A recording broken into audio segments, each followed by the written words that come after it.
Alright boys, in today's video I want to go over exactly how to set up Thinkorswim for swing trading. So the first thing I want to do is we want to get real-time data, okay? So as you can see up top, it says that our data is delayed 20 minutes. So obviously you do not want to be trading off of this. So let's go ahead and get into how we set this up. So go to tdameritrade.com and then use your username and password to log in. Alright, so now that we're logged in, go to My Profile at the top and then go to Investor Profile, go to General, and then go down to real-time quotes and exchange agreements, and you're going to sign these agreements. So all you do is you scroll through these agreements, open them up, scroll down to the bottom, and it should say reviewed, and then check the box here. I have it blurred because of my personal information.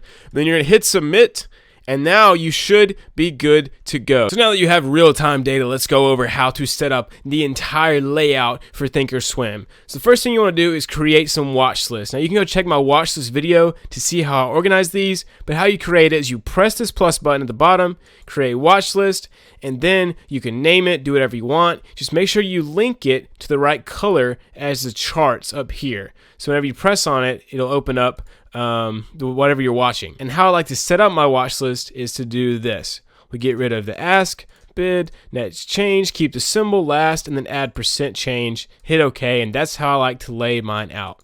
And so you can click on these and it'll go to the different one. So how do we get this beautiful, sexy layout of this appearance here so we can trade these nice growth stocks? The first thing you want to do is open up chart settings. First things first, we have the general tab. You can pause the video and copy these settings if you like what I'm doing. Next, we have the price axis. What I like to do here is keep it on auto, fit study markers, 20% up, 10% down. Then on time axis, I like to have the expansion area at 60 bars to the right. That's how I like to keep it.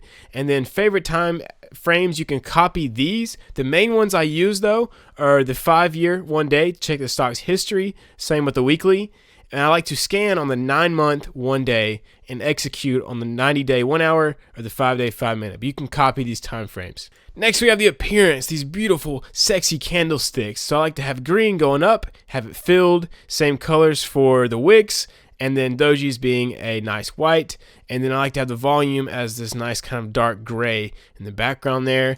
Then equities, if you want to turn on to see after hours, you can check this. I leave it off during the day, but I'll check it for EPs and stuff. And then we don't touch any of these tabs right there. So now you should have this beautiful little setup going here. But how do we get these nice lines? Well, we'll go into studies. And so the first thing we have is the 200-day, which is the red line. Next, we have the 10-day, the 20-day, the 50-day. And so these are the lines that you see here.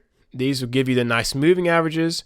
And then how we get the ADR, ATR, and dollar volume. These are scripts that you have to import in. Now I've put a link to all of these kind of things you have to import in the description. So this will be different on other software, but on Thinkorswim you can just copy exactly what I have. It is in the description. So how you do that is you go to setup and you go to open shared item and you can paste the link right there. You'll hit preview and then hit import. And then you go back into your studies, and then when you go to add here, you just search for whatever you named it. So like this one is Think Study 202. So you'll add that, hit apply, and you should be good to go. You'll look exactly like mine. Now let's go over how to draw and add some lines. So what you do is you'll hit your mouse key, and you can pick different things. So the first thing is the trend line drawer. You can draw trend lines, and you can figure out what percentage stuff is up or down.